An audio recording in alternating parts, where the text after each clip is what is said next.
Welcome to the Untrapped Podcast, where we're motivated and inspired about success, small business, and personal development. And now, Keith Kalfas. My wife. I woke up in the morning and I heard my wife doing the dishes and making coffee in the kitchen, just 25 feet away from our room.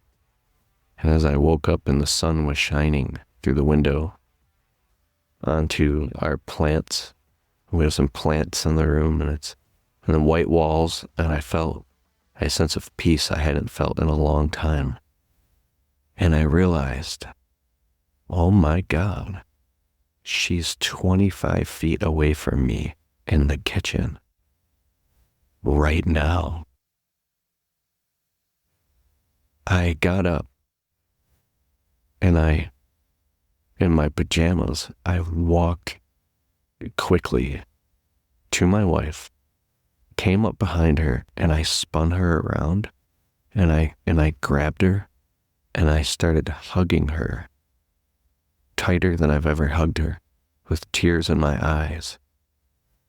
And I held her, and she didn't even know what was going on, but she was like, what is going on? But she felt my heart, and we just stood there in the kitchen on like a Saturday morning, holding each other. And she's like, what's going on? And I was melting in unconditional love and gratitude. And what came through me that morning was I thought about all the unfortunate scenarios of people who have lost the people that they loved, from acquaintances to friends to family members to your closest loved ones and even spouses, and how incredibly painful that is, and how people don't appreciate what they have right now because they're just familiar with it, or for all the reasons, right? And it hit me like a ton of bricks that even though I'm incredibly in love with my wife every day, there's not a moment that I'm not, I didn't think it was possible I didn't even think it was possible to even love her more, because this is 100 out of 100. I'm telling you, there was a whole new level of love that came into me. It was a love that passes understanding. It was peace. It was a love that goes beyond this life. Let me explain. It was a love that transcends fear. It was a love that could only come from a place of gratitude and a place of having a figment of imagination of what it would be like without her. You know, it's funny. A couple summers ago, I was swamped, busy. I'm talking running 2 businesses at once, phone ringing up off the hook, employees, schedule booked out for 2.5 months. And my wife is like, hey, me and my mom and my sister, we're all going to watch this Beauty and the Beast movie, the new one that came out. Please come. We'll get popcorn and in the last minute, I was like, you know what? I haven't been to the movies with my wife. I don't care what movie it is. I'm going to go. So this is funny. So I go there. I brought my own truck because I had to go home real quick, shower from work, and then meet her there. Little date. We're sitting down in this Beauty and the Beast movie, and it's a musical. I'm talking, it didn't get 7 minutes into the movie, and they can sing, they can dance. Like, bro, I fucking freaked out. I started going into a panic attack. I couldn't handle it. The energy, I'm not saying there's anything wrong with this, but for me, it was too feminine, and it was too, it was crazy. I couldn't handle it, and I was getting a panic attack, and I looked at my wife in the movie theater. I said, I love you. I can't stand this. I have to leave. Don't get mad. It's okay. Have fun. I got to get the fuck out of here. I was gone. I hopped in my truck and it was like sunny out, and I like went back to work and they were fine. She called me later. She came home and she's like, "Oh my God, it was the most amazing movie," and I cried. I was like, I don't even know how you could watch that, but whatever. So, it's winter time a couple years later, and she even went again with like her friend Simone, and they went and watched it again. It's crazy. So it's a couple years later, and my wife says, "Let's watch the new Beauty and the Beast movie." I'm like, "Oh," she's like, "You don't want to watch it, do you?" I'm like, "I'll watch it with you." So I lay down next to her and we turn it on. And that shit comes on, and I'm like, just like suffering through it. I don't know why I don't like, I don't know, I'm not saying I don't like musicals. It's just, it was something about it is just too much for me. But anyways, the movie gets going on, and then there's the Beast, and he's like Dark Castle. I'm not going to get too deep into this, just hang with me for a second. There's no love. It's complete black and white, and it's drab, and it's freezing, and it's cold. There's no color. Yeah, I'll fast forward to the end of the movie. They fall in love. She says, "I love you." She kisses him, and then like the rose petals fall, and like all the light and color comes back, right? And now they're in love. He turns back into a prince, basically. You're like, what am I watching? This dude's talking about Beauty and the Beast. Just trust me here. Bro, I'm sitting here watching this with my wife. She's like, "Woo-woo." I had tears dripping down my face because I realized the very profound thing about it's basically a love story, right? Here's what I realized. I've known this, but this was amazing. It was a revelation. Without love, it's destitute. You have nothing. I don't care how much ambition or money or good looks or nice clothes or does this nothing. It is like Jesus in the Bible was talking about. And it's, compared to God, all your works and everything you do is as of filthy rags. It's nothing compared to God's grace and the riches of heavenly treasures. And, I mean, dude, I feel goosebumps up my back right now.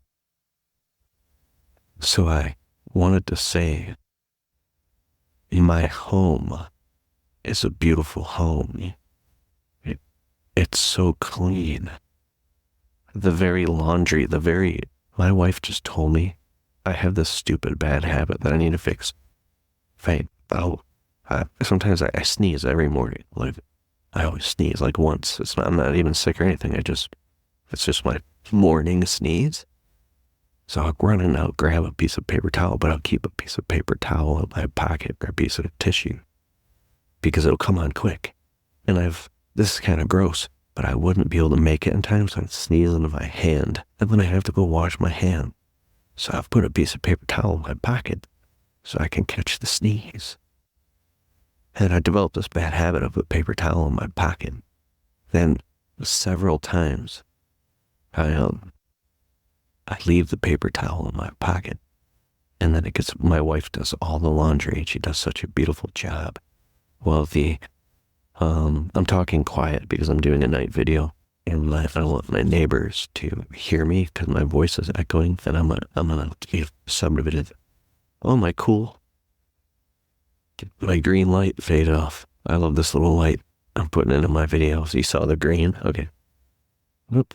So, and this is my little doggy, Gino. He's with me. Oh, you're a good wife. Right. So, my wife does the laundry, and now there's little fragments of paper towel and Kleenex all over everything, and it's my fault. And she tries to tell me, don't do that anymore, and I try my hardest not to do it, but I'll be like in a hurry, and then I'll forget a wad of like paper towel in my pocket, and then it goes all over everything again. And now she's like, when are you going to stop doing this? What is wrong with you? Why would you do this? And so, hey, my friend, if you want to level up your landscaping business, there's 3 levers that you can pull to make more profits immediately. And that's why I want to invite you to join my totally free virtual workshop, the Level Up Landscaping Business Workshop. Take out your phone, open up your browser, and go to keithkelfis.com/level up. I'll see you there. it's like I said, I'm sorry, I'll never do it again. And I love you. And I'm so thankful you do all the laundry. And she'll say things like, you should hire someone to come do all your laundry and wash all your towels and all that. How you like that? I was like, no. So I try to go up to her when she's mad, and I'll try to hug her and kiss her. And she's like, get away from me. It's amazing. She's so exciting. So anyway, these nice clothes that I wear, I used to dress like a bum when I met my wife, bro. She's like, oh no. She takes me to like these nice clothing stores. I'm like, I'm not spending that on that. And she's like, she basically talked me into dressing nicer and spending a little bit more money on nicer clothes. And I'm like, dude, I get all the credit for it because I feel so much better now. And so the very jacket, so that she looked at me and she said, do you see that zip up sweater you're wearing? I go, yeah, it's mine. She goes, she washes it. She said, oh, do you realize that that's never been in the dryer once? I hang dry it every time. This has never been in the dryer once. And she couldn't help it. She smiles. So I'm so present with her. I try to be when she's mad. And my whole reasoning is try to see I'm an asshole. Is trying to express to her that I'm conscious, love her, and I'm so thankful. But when she's frustrated, she's so gorgeous when she's upset. One time, she was upset about something with the laundry again because she's doing constant laundry. Our old dog throws up all over everything. And I'm telling you, dude, I don't just let my wife do everything. I do a lot of stuff too, but she does so much around the house, cleaning. She does way more than me. Way more than me. I really try to I'm not going to get too deep into this, but help with the cleaning and cooking and taking out the trash and all this stuff. And I just can't compete with this. Her standards are so high, bro. And she keeps such a clean house, and it's amazing. And so she's brilliant. Fine. What was I going to say? It was amazing. What was I going to say? So basically, do you know what I'm getting here? Oh, this was it. One time, she was upset about something about the laundry. And she was standing at the top of the stairs. And I was down the stairs looking up at her. And she cocks her hip. And she's like, was upset. And she was raising her voice. And I just looked up at her. And I said, oh, Mike. And I just ran up to the top of the steps and I gently pushed her against the wall and started kissing her. And she loved him. It's like, it's a fiery passion. And so, in the past, I used to be a little bitch. And when my wife wanted to dispute something with me, I couldn't face it, and it was too painful. It reminded me of maybe trauma, being young, or I don't know. This is going to sound weak, and I don't care. She was too powerful for me, and I would collapse and crumble under her feminine crashes of energy against my masculine structure. I would collapse, and therefore I was untrustable, because if little old her could make me collapse, then how could she trust me to protect her life, to protect our house and our home until death do us part? How could she trust me if she could say, boo, and I jumped? How could she trust me? You know what I'm saying?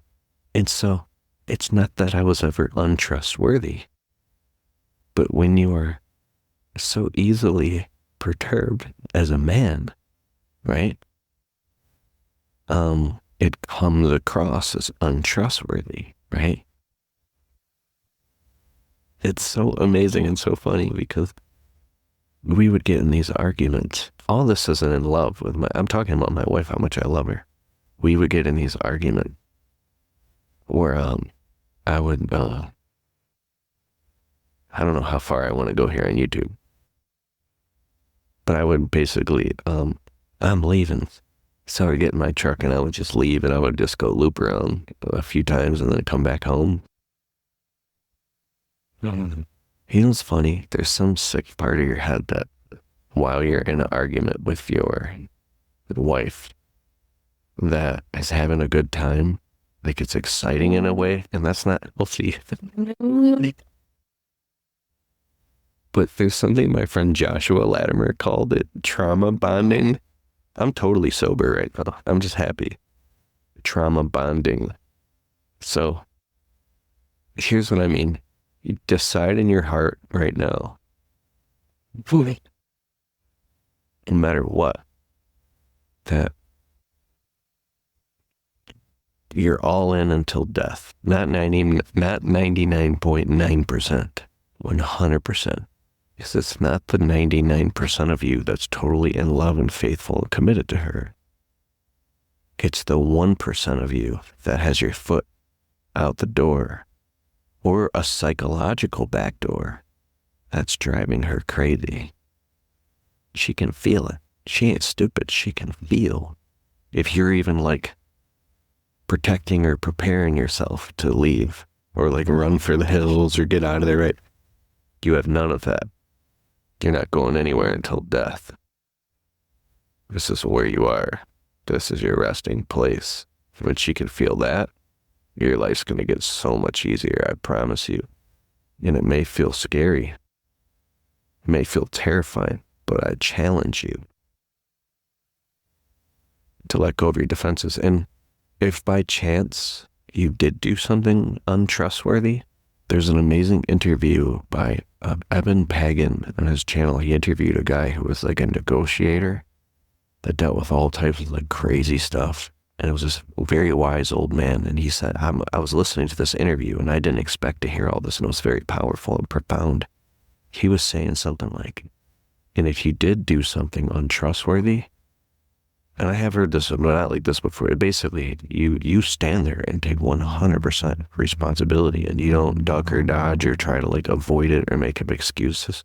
You sit there in the flames and the fire and you take 100% responsibility and accountability for eternity. So whatever you did to create pain, you created that pain. That you deal with it.